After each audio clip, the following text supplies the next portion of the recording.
zvisakurwadzai zvisakudzimbai mwoyo ndapota pandoti ndipendenge ndichitona iwewe watanga zvako kukora choya ungati mugwerewe pfungwa kugona kushaina ungati hava mami kutoireti mugodhori vakadzi vese mugodhori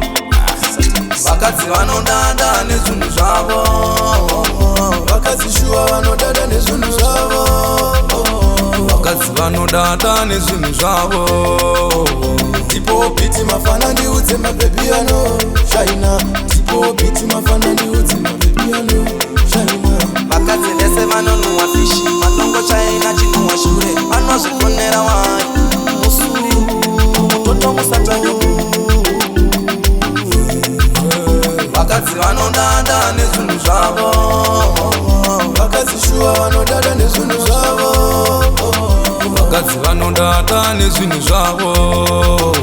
vakadzi siyanai neunhu hwenyu hwekutitengesa doro muchiziva iretiroboti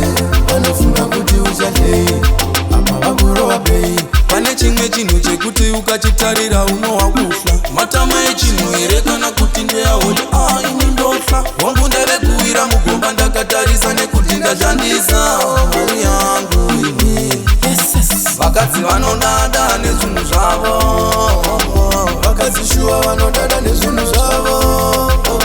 vakadzi vanodada nezvinhu zvavo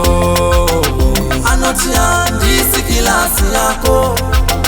tarise tsoka yacho yakafara pasi hanzi ndoda vane penzi apa hana pendi yanakana swendi mabhebi muri mabalansi vakadzi vanodada nezvinhu zvavo vakadzi shuwa vanodada nezvinhu zvavo vakadzi vanodada nezvinhu zvavo vachakufinyamira kumeso kada kutaura unavo mabhebi acho anoshaina haagoni kana kuwaina sure kwavo kwakaaina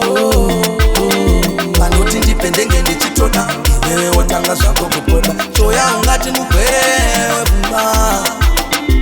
kugona kushaina ungati hava mami vakadzi vanodada nezvinhu zvavo vakadzi shuwa vanodada nezvinhu zvavo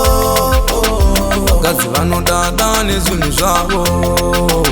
mabhebi ekuzimu ane shiti ane chisatani standiti mabhebi ekuzimu akashata ane chisatani standiti nozvikonera wai zvisakurwadza zvisakudzimbai mwoyo ndapota